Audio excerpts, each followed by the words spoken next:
Let's look ahead to this coming weekend. We have Bellator and UFC action on the docket. Let us first go to Bellator 292, Nurmagomedov versus Henderson. We're going to preview, I believe, 4 of these fights, but before we get to any of those, any other fights or fighters to highlight for our viewers and listeners? Yeah, so there are certainly some relevant fights. I feel like the Bellator cards have been getting deeper recently, so good on them for that. You have Julius Angliscus fighting, I always forget how you say this man's first name, Davletson, Yagshimuradov at light heavyweight. That's a pretty competitive fight. You have Khalid Murtazaliev again, fighting again on this card. And then the main undercard fight that I'll highlight is Enrique Barzola, who we've been talking about a bunch lately. He is fighting Eric Perez, former UFC vet as well. So that's a really interesting fight. Let's see, what are the odds? Real quick, Mark, what the hell is the fight order for this fight? Because are they opening the undercard with Eric Perez versus Enrique Barzola? Because that's fucking crazy. That's the featured prelim last I looked. Oh, is that not how it's looking now? I looked on SureDog, and they had that as the first fight on the bout order, which... Oh, I think they might be off. I can't even tell you how screwed that would be. I'm seeing it as the featured prelim right now. Okay. But yeah, so Eric Perez, former UFC vet. Yeah. What was I saying? Barzola is about minus 250 odds-wise right now. I do probably lean his way because the overall game that he has been displaying lately, but that's definitely an interesting fight before you hop into the main card. Mm-hmm. Mm-hmm. Ready? Ready. Okay, fight number 1 that we're going to preview. Michael Venom Page taking on Goiti Yamauchi. MVP Michael Venom Page, really needing no introduction. One of the most popular fighters on the Bellator roster. The 35-year-old Englishman out of London, 20-2 as an MMA professional. Might not think he has that many MMA fights because he's known really as a kickboxer. Only 2 fights on his record to Douglas Lima, and his most recent fight, a losing effort in a split decision against Logan Storley. That snapped a 6-fight win streak that he had after his Lima fight. Taking on, excuse me if I'm not saying his first name right, Goiti Yamauchi, yep. The 30-year-old out of Japan, 28-5 as a pro, 21 wins by submission, and he's been looking good lately, riding a 3-fight win streak. Mark, take it first. Give us your prediction and your pick. All right, so all these fights on the Bellator main card here are pretty significant fights in terms of title implications. Obviously, you have 2 fights that we'll get to that are in the lightweight Grand Prix. The heavyweight one we'll get to. The winner's probably going to get Bader. And in this one, Page and Yamauchi, we know it's probably going to be Jason Jackson getting the title shot against Amasov, but the winner of this fight is kind of going to be like right there. So it's big implications. The odds are super tight. Actually, no one is even a plus. Venom Page is minus 125. Goichi is minus 105. Mm-hmm. So you're paying a vig on either one of them. It's a 5-inch height and a 5-inch reach advantage for MVP, as he is often accustomed to. Yamauchi is a former lightweight. He's recently come up. He beat Neiman Gracie in his first fight as he moved up to welterweight. And as nasty as this man is in his grappling, and as solid as he can be with like his body lock trip type takedowns, I just wonder about the size. Because as I said, he's a former lightweight. Now he's fighting a guy much taller than him, much longer than him. I wonder if he can get MVP down as easily as he has been able to get others down. If he does, I imagine he can probably tap MVP fairly quickly. He is that good, especially if he gets MVP's back. He's great with his chokes. He does like to strike. I could see him maybe being willing to play a little too much and ending up paying for it. So I don't know. I'm very torn. Obviously, it could go where he just gets some type of quick takedown and taps MVP quick, and I'll look dumb. But just the size combined with the fact that sometimes Goiti is willing to kind of play that striking game when it's not necessarily his A1 route, I'll say MVP ends up managing to time something and lands really big. And obviously we know his power is real. And I'll say he puts him down. MVP early round 2 knockout. And honestly, if MVP does lose this fight, I think the MVP run has kind of sizzled down. So he needs this one. Okay. Omar? Yeah, man. This is a very interesting fight, actually, because you got a guy that relies on his submission game. You know, he's got a knockout or two in there for sure, but his bread and butter is a submission game. And then you got a guy, Michael Page, who relies a lot on his striking game. And again, while the man might have a couple of submissions here and there, his bread and butter is his kickboxing game. So it does kind of call into question as to who's really going to get off first. Because if Yamaguchi can take it to the ground early, it's very possible that he ends it quickly. If Michael Venom Page is able to keep the distance like he's... Excuse me. If Michael Page is able to keep the distance like he generally is able to most of the time, he might be able to catch Yamauchi with something in the first round. I think there is going to be a bit of a feeling out process for both men in the first round. I do think whatever fireworks happen is going to be either in round 2 or round 3. I'm going to go with KO Michael Page round 3. Yeah, I'll echo you guys quickly and say that it's stylistically, it's one of those classic MMA style matchups, striker versus a grappler. Yeah, I mean, I obviously know Michael Venom Page much more than I know Goiti Yamauchi. So I have to go with Michael Venom Page. I think he's young enough and still bouncy enough that he's going to have a significant speed advantage on the feet and obviously a tremendous striking advantage. And every round starts in the feet. So I'm going to say that Michael Venom Page is going to get another highlight reel knockout, I'll say, in the first round. Omar, I started reading something. I actually missed your pick. What'd you say at the end? KO round 3, Michael Page. We all went Page, huh? Wow. Let's see how dumb we look next week when he gets tapped. Okay.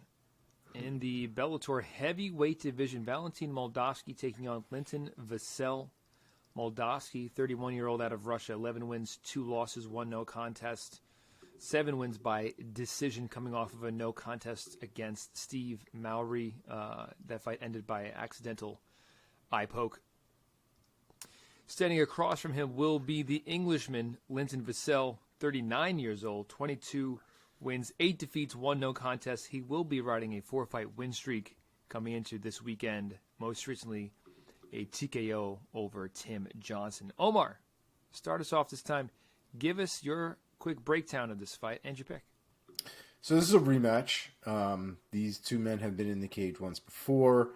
Moldavsky walked away with it the first time, and I think he does it again. I think the tools that Moldavsky brings in a fight like this, especially his ground game, his takedowns, I think they're just going to be too much in the end. I think he can rely on them a lot more than Vassell has to repel that game. So I'm going to go with Moldavsky by unanimous decision. Mark? This is another one where I'm really torn. The odds don't agree with me on this one. Moldavsky is minus 310. Linton Vassell is plus 240. As I mentioned, the winner here will be getting Ryan Bader. At least that is what the assumption is. That's what Bellator has seemed to imply. It would be a rematch either way. He's fought both of these guys before. In this fight, Linton Vassell will have a 3-inch height and a 5.5-inch reach advantage. So that is definitely a factor. And I think there's an argument to be made that the 39-year-old version of Linton Vassell that we're seeing right now is the best Linton Vassell that we've seen. I really love this resurgence that he has had since he moved to heavyweight. I wasn't even really a fan of his at light heavyweight. When he moved up to heavyweight, his first fight was Valentin Moldavsky. It was a close fight. Moldavsky took it 2-1. Since then, Linton Vassell has really been putting on a show at heavyweight. He's been drubbing some guys. And I think he's live here. I think his size could potentially help keep Moldavsky off him. And if he ever got on top of Moldavsky, he is just so friggin' heavy on top that I wonder if he could pull this off. I can't get myself to pull the trigger, though, simply because Moldavsky obviously can wrestle his ass off as well, which helps to counter what Vassell does. And I do think the more dangerous striker is Moldavsky. We've seen Linton Vassell have to weather some storms on the feet before he can drag it down. So we know he can be hit, and I think Moldavsky can, honestly, if I was him, I would really just try to make this as much of a striking fight as I could.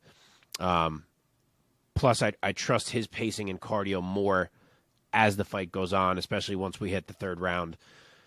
So I think Vassell's live, but I will say that Moldavsky takes a unanimous decision.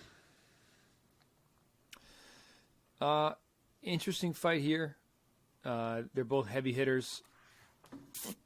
I like the power differential with Vassell. I'm going to say that he is going to get him out of there and hand him his first knockout loss. Wow. These things do happen. There's a first for everything, people. I'm going to say round 1 knockout for Linton Vassell.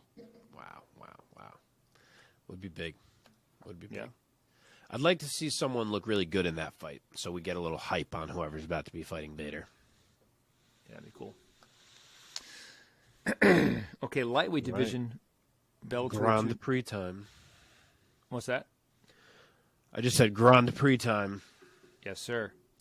Bellator lightweight Grand Prix, that's right. And it's Tofiq Musayev, the Azerbaijan 33-year-old, 20-4, taking on Alexander Shabily, the 29-year-old out of Russia, 22-3. Musayev coming off of a win against Sydney Outlaw back in July with a finish over Outlaw. And Shabily riding a 7-fight win streak as a professional, 3-0 in Bellator so far coming into this weekend. Mark, staying with you, give us your prediction and your pick for this fight. All right, so this is probably the best fight on this card, in my opinion. The odds are pretty tight. I actually didn't know who would be favored here. It's Shabily. He's minus 150. Tofiq Musayev is plus 120. Musayev is probably the more established fighter kind of on the world scene. He has beaten Patricky Pitbull before over in Ryzen. He's fought guys like your boy Crookshank over in Ryzen. He's got a lot of quality wins. His one loss in any recent years was to Roberto de Souza, who we just saw fight AJ McKee. Comes to Bellator, knocks out Sydney Outlaw in seconds. So he is established. Alexander Shabily is a guy who was maybe a little less known. He kind of came over from some of the Russian leagues, and he is now 3-0 in Bellator and has kind of, not shocked everyone. People knew he was good, but made everyone wake up and pay attention to just how high level he is. So it's an interesting clash here now. Style-wise, too, Shabily is dangerous on the feet. He wants to grapple first, though. Musayev, I would say, is the opposite. Can grapple, would rather bang. I think the question is really just what the level of takedown defense is that Musayev has, because if Shabily can get this down enough, I do think he will take over this fight. If it comes down to the striking, Shabily will be live. Don't get me wrong, the dude throws knees. He's dangerous, but I just think that the volume and the power from Musayev are more there, and I would favor him. Mm-hmm. So it just comes down to the takedown D for me. I like Musayev. I kind of want to see him do this. Might be influencing my pick. I'm going to say he can stuff enough and finish this thing. If it goes late, I think it probably means Shabily took it over. So I'll say Musayev ends it in round 2 with a TKO. Oh, great fight. Omar. Yeah, man, this is the fight that I personally am having the real trouble picking.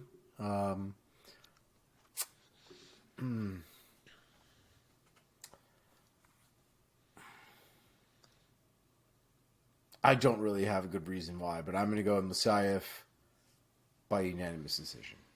These guys, they're both very, very good. They're both very dominant. Usually, when they're in there, they're very flowy.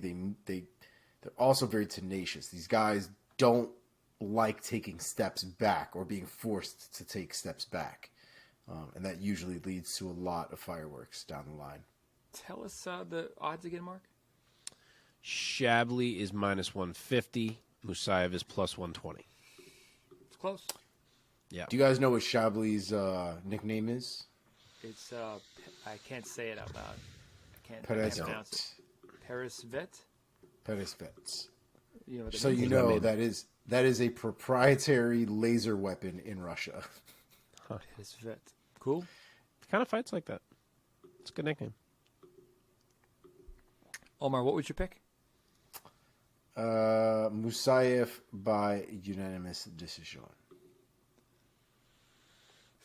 Man, this is a tough fight to pick. I mean, they're both fucking finishers. I mean, out of Musayev's 20 wins, only 2 went to a decision. Out of Shabli's 22 wins, only 4 went to a decision. To me, it's a bit of a toss-up. I'm going to go with the streaking guy with 7 victories in Shabily, and I'm going to say that he wins by club and sub round 3. Like it.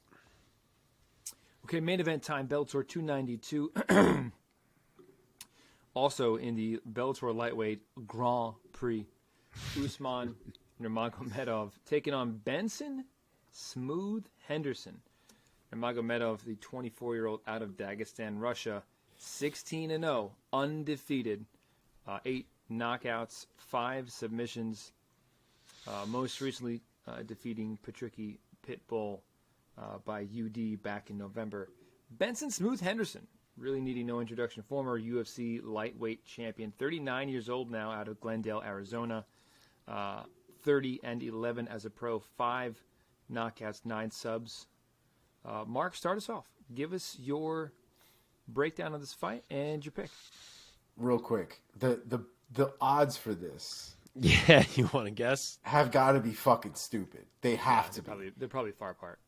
Usman's got to be like -800, and Henderson's got to be like +550 or something. Double those. What? Wow. Usman's -1,800, and Benson is +1,000. Is that legal? Holy Christ. Yeah, which I think is maybe a little bit silly, to be honest. As much as Benson has been up and down, the dude's still been winning, and he's never an easy out. So that's a little crazy to me. I'll just note that these 2 Grand Prix fights that are on this card are not on the same side of the bracket, so the winners of these will not be fighting each other. They're each on a separate side of the bracket, and they'll find out their opponents at a later date here. So, yeah, Usman, huge favorite. Obviously, Usman is the champ. The belt is on the line, as it always is, in the Bellator Grand Prix. Also, remember, every fight in the Grand Prix is 5 rounds. So, factor that in. I actually kind of just forgot about it when I was talking about Musayev and Shabily. Granted, I said it ends in 2. But I was making the point of if it goes late, I think it means it's going Shabli's way. So even more so now that I remember it's a 5-rounder.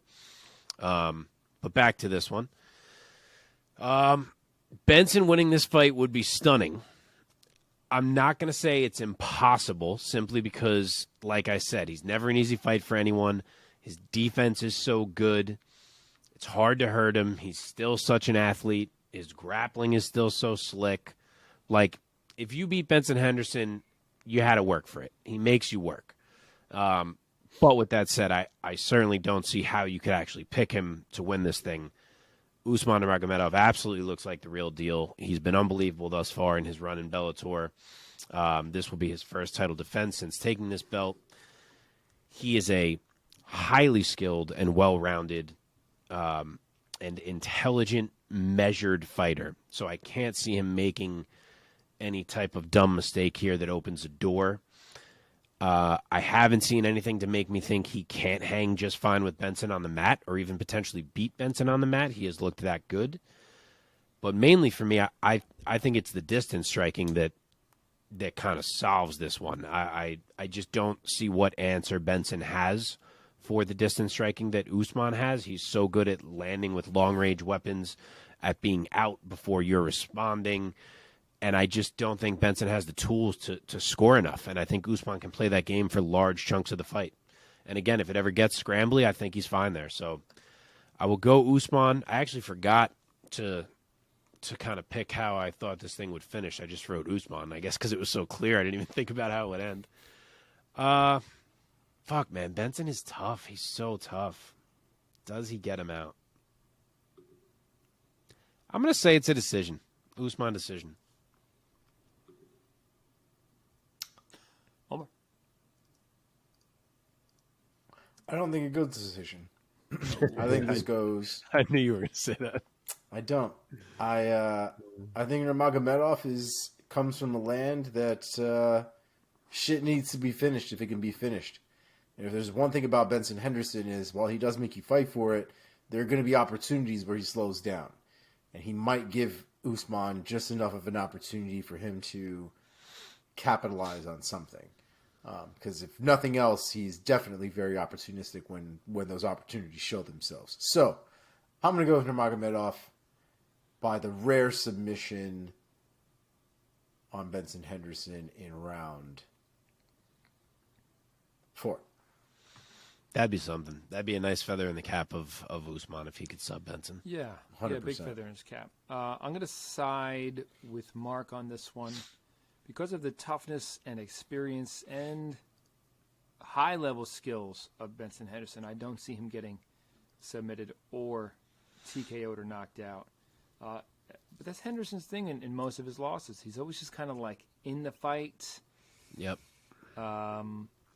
Some of his losses have been frustrating in that way. But that's his whole career. That's what I'm saying. And so, as good as Nurmagomedov is,